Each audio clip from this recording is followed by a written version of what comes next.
They say grit isn't built when things are easy, it's forged when everything's falling apart. Tennis has given us moments where belief beat logic and hearts refuse to quit. Today, we're counting down the top 10 greatest comebacks in tennis history. And trust me, number 10 will shock you. Most people don't even know it happened. Novak Djokovic. From broken to unbreakable. In early 2018, Novak Djokovic was broken, physically and mentally. An elbow injury had drained his confidence, and shocking first-round exits at Indian Wells and Miami left him ranked number 22, his lowest since 2006. For a player used to ruling the sport, it was a free fall few could comprehend. But in July 2018, something changed. At Wimbledon, Djokovic rediscovered his edge, battling through pain and doubt. His semifinal epic against Rafael Nadal, a 5-set marathon ending 10-8, was the turning point. 2 days later, he defeated Kevin Anderson to lift his 4th Wimbledon crown. That victory lit the fuse for one of tennis's greatest resurgences. From the championships onward, Djokovic won 35 of his last 39 matches, including a 22-match win streak, capturing titles at Wimbledon and the US Open. By December, he finished as year-end world number 1, climbing from number 22 to number 1. The lowest-ranked comeback to the summit in ATP history. Through all the pain and doubt, Djokovic proved one thing. Champions fall, but they never stay down. Andy Murray, metal hip magic. In January 2019, the tennis world watched through tears as Andy Murray stood on Rod Laver Arena, unsure if he'd ever play again. After years of grinding pain and one hip surgery in 2018, his 5-set battle against Roberto Bautista Agut at the Australian Open felt like a heartbreaking farewell. Murray admitted, "There's absolutely no guarantee I'd be able to play again." The world feared his career was over, but Murray wasn't done. Later that month, he underwent a daring hip resurfacing surgery, a procedure few athletes had ever returned from. The comeback began slowly. By August 2019, ranked number 839, he reappeared at the Western and Southern Open, battling through setbacks and self-doubt. 6 tournaments later in Antwerp came magic. Murray clawed through 3 straight 3-setters, defeating Stan Wawrinka in an emotional final to claim his first ATP title since Dubai 2017. Tears flowed as he lifted the European Open trophy. It wasn't just a win, it was a miracle. Named ATP Comeback Player of the Year 2019, Murray proved that even metal can bend to willpower. By June 2022, he was back inside the top 50, rewriting what it means to never give up. Pete Sampras versus Jim Courier, playing through tears, 1995 Australian Open. It was January 25th, 1995, and Pete Sampras walked onto Rod Laver Arena with a heavy heart. Just hours earlier, he had learned that his coach, Tim Gullickson, had terminal brain cancer. Still, he chose to play his quarterfinal match against Jim Courier. The first 2 sets slipped away, both in tiebreaks, 6-7, 6-7, and Sampras looked drained and distracted. In the 3rd set, he fought back, breaking early to win 6-3. The 4th was a battle. Courier broke first, but Sampras refused to quit, coming back to take it 6-4. Then, in the 5th set, emotion spilled over. Sampras began crying between points, struggling to keep going. Courier, showing real class, asked if he wanted to finish the match the next day. Sampras shook his head. He wanted to play for Tim. With tears in his eyes, Sampras found one last surge of strength. He won 6-3 in the final set, a win that was less about tennis and more about heart, love, and courage. Andre Agassi versus Andre Medvedev, the comeback on clay, 1999 French Open final. On June 6, 1999, Andre Agassi stepped onto the red clay of Roland Garros, chasing a dream, the one Grand Slam title missing from his collection. Across the net stood Andre Medvedev, a powerful Ukrainian who had dominated their early exchanges. Agassi was flat, losing the first 2 sets 1-6, 2-6, and it looked like another heartbreak for the American. But in the 3rd set, something changed. Agassi showed great resilience, fighting back point by point. His returns grew sharper, his movement lighter. With his trademark grit, he took the 3rd set 6-4. Then he surged through the 4th 6-3, and by the 5th, the Paris crowd was on its feet. When Medvedev's final shot went long, Agassi dropped to his knees, winner of the set 6-4, and now finally, the French Open champion. The win completed his career Grand Slam, the first by a man in nearly 30 years. Overcome with emotion, Agassi said softly, "There are many reasons why this is special to me." On his least favorite surface, he had found his greatest triumph. Goran Ivanisevic versus Patrick Rafter, the wildcard miracle, 2001 Wimbledon final.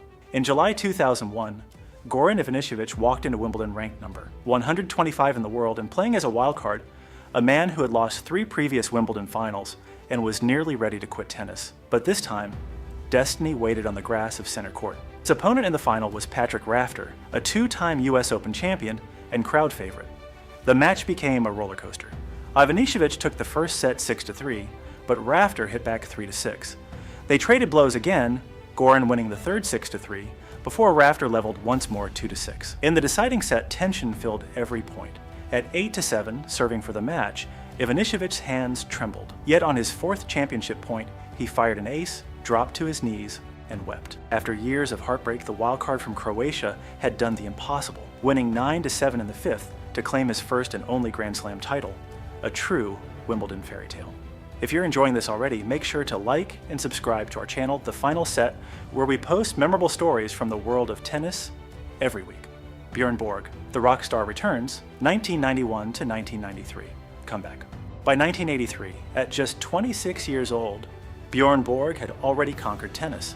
With 66 titles, including 11 Grand Slams, 6 French Opens, and 5 Wimbledons, he was the sport's first global superstar. Then, shockingly, he walked away. Burnt out and disillusioned, Borg retired, disappearing from the game for nearly a decade. In 1991, the legend returned. Long hair flowing once again, Borg entered the Monte Carlo Masters, a place where he had once ruled. But tennis had changed. Armed with his old wooden racket, Borg faced Jordi Reis, the world number, 52, and lost 6-2, 6-3. His grace from the baseline was gone, and the new power game left him behind. Still, Borg refused to give up. In 1992, he played 8 matches, not winning a single set.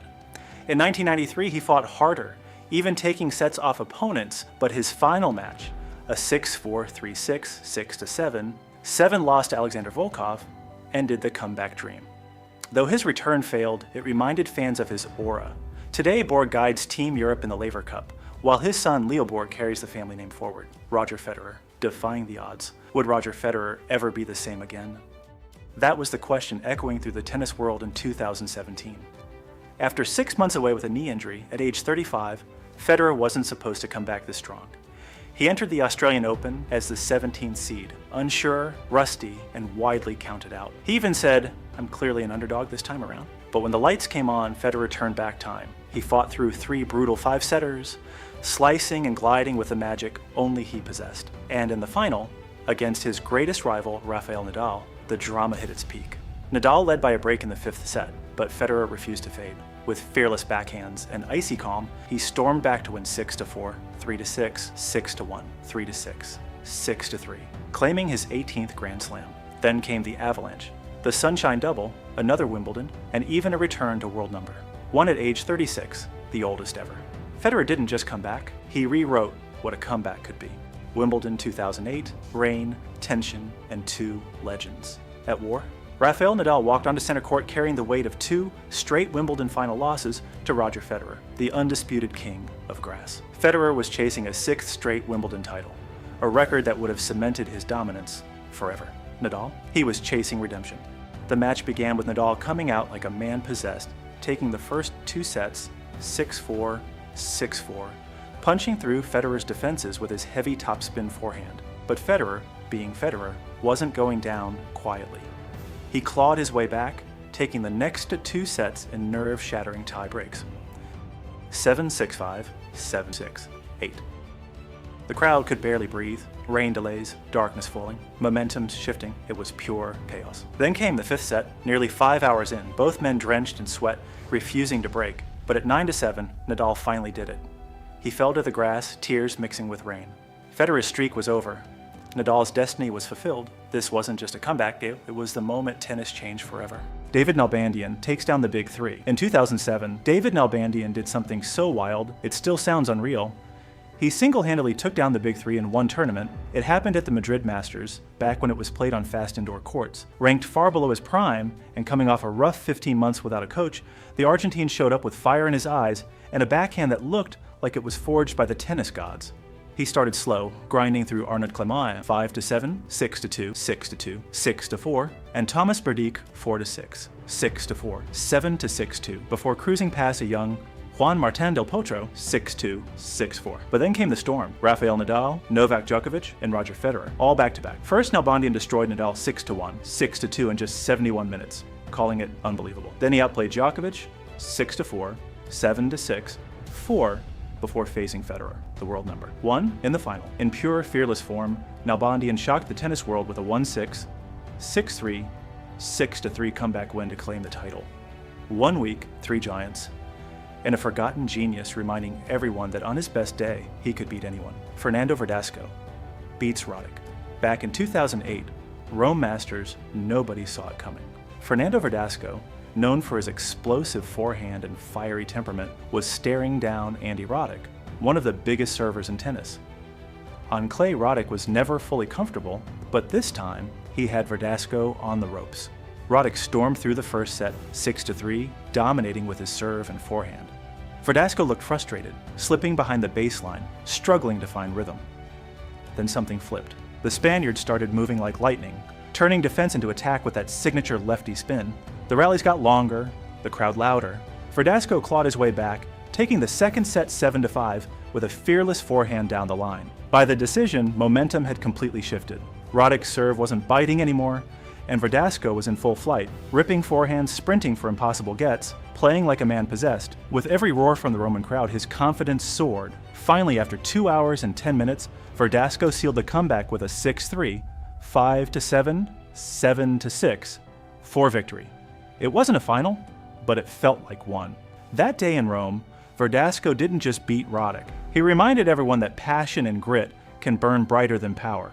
These weren't just wins. They were lessons in resilience and what it means to keep swinging when the world says you're done. Which comeback hit you hardest? Drop it in the comments, and if you love stories of grit like these, hit subscribe, because this isn't the last time we'll rewrite history together.